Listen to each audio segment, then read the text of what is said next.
Thank you, Mr. Chairman. Good afternoon, Mr. Speaker. Good afternoon, Representative. Good to see you here, and good to see you at such close quarters. Ah, yes. I'm usually used to see you at a little distance. At a little distance. Good to see you here.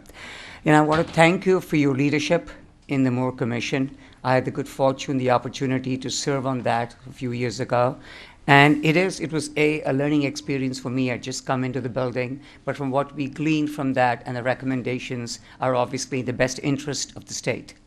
And thank you for giving us the financial importance of moving this piece of legislation forward, knowing very well the state of affairs financially that we are in at this point. And creating such a list of best practices is obviously not unusual or uncommon at all. As you know, we have been doing that in medicine for quite a few years. And so it gives you a check of what you need to do on the one hand. And on the other hand, obviously, as you said, reimbursements to us as a provider are also based on, are you following those best practices, whether it be private insurance, whether it be Medicare or Medicaid. So what you're saying in this legislation is exactly that we will come up, we meaning the commission will come up with best practices, and then the municipalities or the towns will have the opportunity to look at those and then decide if they want to accept those best practices. And if they choose not to, in their opinion, that is not the best for that particular town or that particular community, then obviously the impact on that would be the grants would not be they would not get the grants or they would be reduced. The whole concept is, I think it's a phenomenal concept, and I think for us to move forward, I see the timeline. We're quite a few years before it becomes the law of the land, but obviously we're heading in the right direction.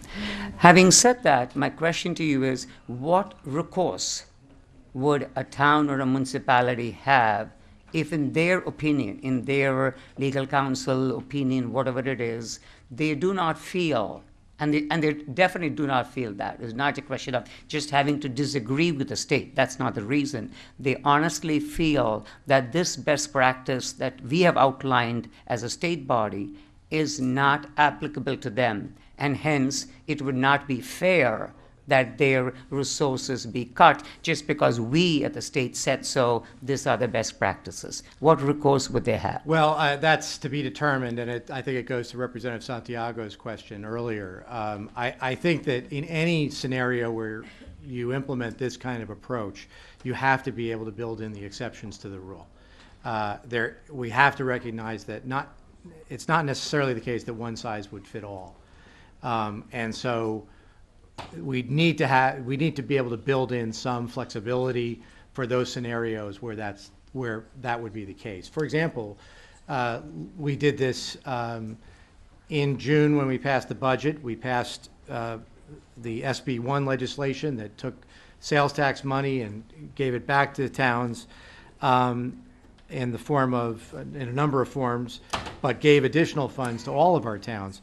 But then included with that came a soft cap on municipal expenditures of 2.5%, which number of smaller towns are objecting to just philosophically, which, if it's just philosophical, I'm not sure I necessarily am sympathetic, but there are certainly situations, and in that legislation we included a number of different exceptions to the rule.